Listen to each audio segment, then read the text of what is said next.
The story of Armageddon is an ancient one. It speaks of a final, great battle. This battle would involve all the nations of the world, a truly global conflict. The name Armageddon comes from a real place. It is the Mount of Megiddo in Israel. This location has seen many historical battles, making it a symbolic choice. Prophecies describe this as the ultimate confrontation. It is seen as the final war for humanity. Good will finally clash with evil in a decisive, concluding showdown. Many religious texts mention this great battle. The Christian Bible, in the book of Revelation, gives a very vivid and detailed account of the events to come. It is not just a physical war. It is also a spiritual one. Forces of light will fight against the forces of darkness for the fate of the world. Leaders from all corners of the earth will gather. They will bring their massive armies to this valley. The sheer scale of it is meant to be unimaginable. The reasons for the war are complex. It is the peak of human rebellion and sin. The world will have reached a point of no return in its corruption. A figure known as the Antichrist is central. He is a charismatic but evil world leader. He will deceive many nations into following him into this final conflict. This leader will promise peace and security, but his true goal is total domination. He will establish a global government and demand that everyone worship him as a god. People will be forced to take a mark. This mark of the beast shows their loyalty. Without it, they cannot buy or sell, making survival nearly impossible. Those who refuse the mark are hunted. They are the faithful who resist the Antichrist. Their defiance is a key part of this epic final struggle against evil. The world will be in great turmoil. There will be plagues, famines, and earthquakes. These are signs that the end is very near, a prelude to the battle. The armies will assemble in the valley. The ground will shake with the movement of troops. The air will be thick with tension and the anticipation of war. The book of Revelation describes the armies. They are vast, numbering in the millions. Their weapons are the most destructive ever created by human hands, ready for war. Just as the battle is about to begin, something incredible happens. A divine intervention occurs. This is the moment that changes the course of the entire conflict. Jesus Christ is prophesied to return. He will descend from the heavens with his own army. This is the long-awaited second coming, a moment of great power and glory. He does not come as a gentle savior. He arrives as a conquering king and a warrior. His purpose is to judge the nations and to end all wickedness. The armies of the world turn their weapons. They attempt to fight against this divine force. It is a futile act of defiance against the ultimate power in the universe. The battle is swift and decisive. The forces of evil are completely overthrown. The Antichrist and his false prophet are captured and judged for their many terrible crimes. Their defeat is absolute and final. There is no long, drawn-out fight. The power of good proves to be infinitely greater than the power of evil in the end. With the battle over, a new era begins. It is a time of peace and justice. The world is cleansed of all the evil that had corrupted it for ages. This period is often called the millennium. It is a 1,000-year reign of peace. Christ will rule over the earth, and righteousness will prevail in all lands. The survivors of the great battle will enter this new age. They will live in a world without war. There will be no more suffering or injustice for anyone. The story of Armageddon is a warning. It cautions against the dangers of human pride. It also speaks of the ultimate triumph of good over the forces of evil. It is a message of hope for many. It promises that no matter how dark things get, there is a plan for redemption and a future of lasting peace. Interpretations of this prophecy vary greatly. Some see it as a literal future event. They believe it will happen exactly as the ancient texts have described it. Others view it as a symbolic story. For them, Armageddon is not a physical place.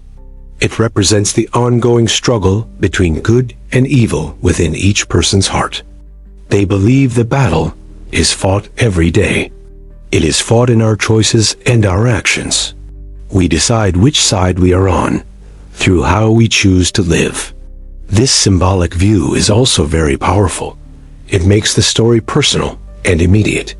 It is not just about a distant future, but about the present moment now. Regardless of interpretation, the core message remains. It is about the ultimate victory of righteousness. It is a promise that goodness will eventually triumph over all darkness. The concept has influenced culture deeply. It appears in movies, books, and songs. The idea of a final, world-ending battle fascinates many people around the globe. It taps into our fears about the future. It also speaks to our hopes for a better world. This duality makes the story of Armageddon so enduring and powerful.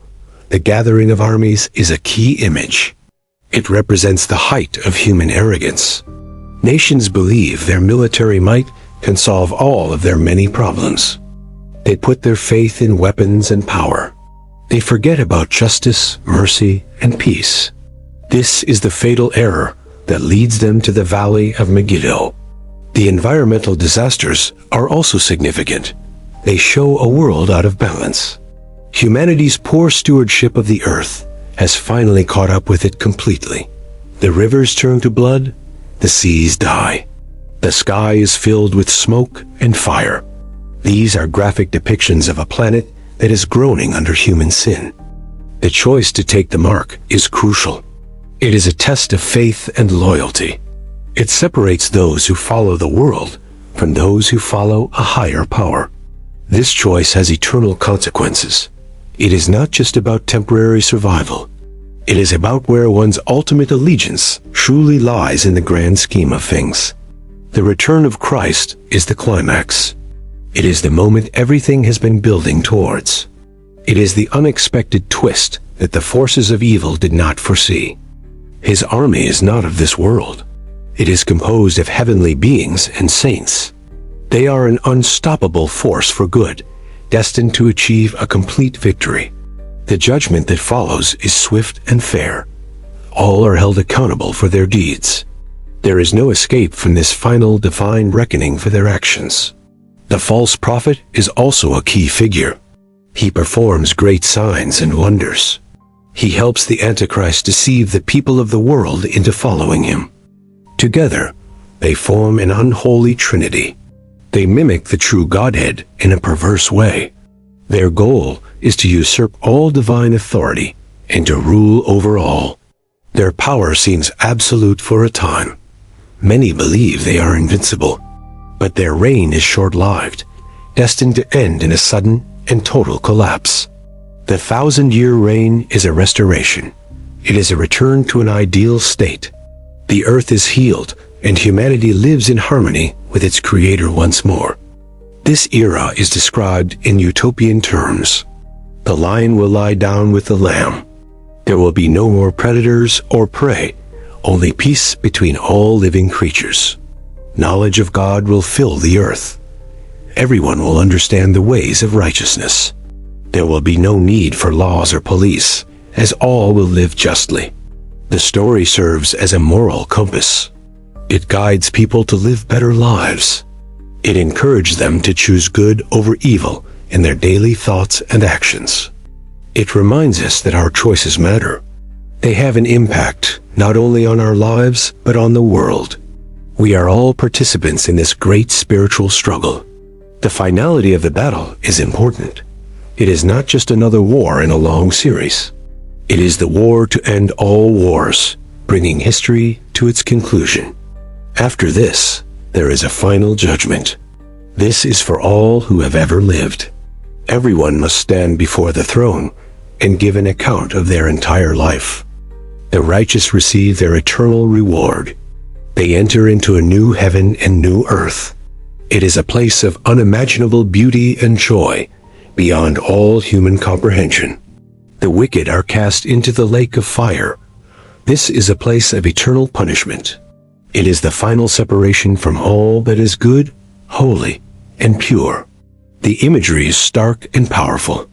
It is meant to leave a lasting impression. It clearly defines the two possible destinies that await every single human soul. The location of Megiddo is strategically important. It overlooks the Jezreel Valley. This has always been a major crossroads for trade and military routes in the region. Many famous conquerors have fought there. Egyptians, Assyrians, and Romans all shed blood on this plain. Its history is soaked in conflict, making it a fitting stage. Napoleon Bonaparte even called it the ideal battlefield. He recognized its strategic value. History itself seems to point to this spot as a place of destiny. The prophecy connects past, present, and future. It weaves together historical events with future predictions. This gives the narrative a sense of timelessness and great relevance. The Antichrist is a master of deception. He is the ultimate counterfeit of goodness. He will appear to be the savior the world has been waiting for. He will solve many of the world's problems. He will bring temporary peace and prosperity. This is how he wins the trust and admiration of the masses of people. But his true nature is eventually revealed. His peaceful mask falls away. He shows himself to be a ruthless tyrant who demands absolute, unquestioning obedience. The persecution of the faithful will be intense. It will be a time of great testing. Their endurance is a testament to the power of their belief in a higher calling. They are a remnant of hope in a dark world. They keep the flame of truth alive. Their resistance prevents evil from achieving its total and complete victory. The divine intervention is not unprovoked. It is a response to the prayers of the suffering. It is also the fulfillment of a long-standing divine promise to the world. The world's armies are gathered by deception. Demonic spirits are sent out to the kings. They persuade them to join the great rebellion against the forces of good. This highlights the spiritual nature of the conflict. Human leaders think they are acting on their own. In reality, they are pawns in a much larger cosmic game. The weapons described are terrifying. Fire, smoke, and brimstone pour from them. This could be a prophetic vision of modern, highly advanced technological warfare. The destruction is on a global scale. A third of the population is wiped out. The devastation is unlike anything the world has ever seen or experienced before. The return of Christ is a moment of truth. All deception is stripped away. Everyone sees reality for what it is, and the lines are clearly drawn. His victory is not won by military might. He defeats his enemies with the word of his mouth. This shows that spiritual power is superior to any physical force. The establishment of the kingdom is a key theme. It is the ultimate goal of the divine plan. It is the restoration of rightful rule over the entire creation. In this kingdom, there is no more death. There is no more sorrow, crying, or pain. All the former things have finally passed away, gone forever and ever. People will live in perfect health and harmony. They will enjoy the fruits of their labor. It is a world where everyone can finally flourish and be at peace. The story of Armageddon is a complex tapestry. It is woven with threads of history, prophecy, and morality. It speaks to the deepest questions of human existence. It asks us to consider our own destiny. What is the purpose of our life? What path are we choosing to follow in the time we have been given? The symbolism of the number 7 is prevalent. There are 7 seals, 7 trumpets, and 7 bowls. This number often represents completion or divine perfection in these texts. Each series of judgments grows more intense.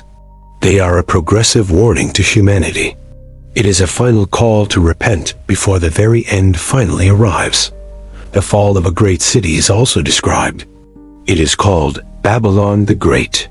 It represents the world's corrupt economic and religious systems, all coming to ruin. Its destruction is sudden and complete. In 1 hour, all its wealth and power are gone. This shows the temporary nature of all worldly achievements and material gains. The kings of the earth mourn its fall. They had grown rich from its excesses. Their source of power and pleasure has been utterly and completely destroyed. This event precedes the final battle. It is a major blow to the Antichrist's empire. It weakens his global system of control and sets the stage for his defeat. The faithful are called to come out of Babylon. They are urged to separate themselves from its corruption. This is a call to live a different kind of life. They are to be in the world, but not of it. They must not participate in its evil ways. Their citizenship is in a heavenly kingdom, not an earthly one. The marriage supper of the Lamb is another key event. It is a celebration in heaven.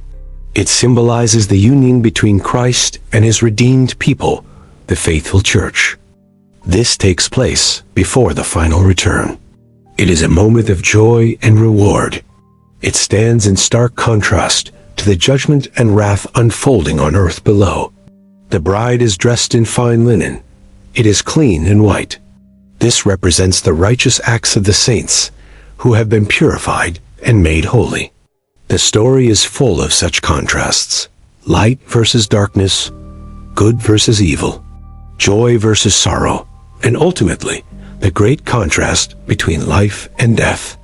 These dualities make the narrative compelling. They create a powerful sense of drama and tension.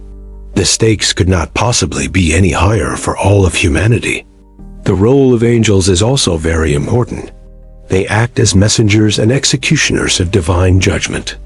They are the agents of God's will throughout all these final events. They announce the key moments of the prophecy. They sound the trumpets and pour out the bowls. Their presence underscores the cosmic scale of what is happening on earth. The final defeat of Satan is also foretold. After the 1,000 years, he is released for a short time. He makes one last attempt to deceive the nations of the world. He gathers a final army to attack the holy city, but fire comes down from heaven. It devours them all, ending his rebellion for all time and eternity. He is then thrown into the lake of fire. He joins the Antichrist and the false prophet. This is the final end of all evil in the entire universe.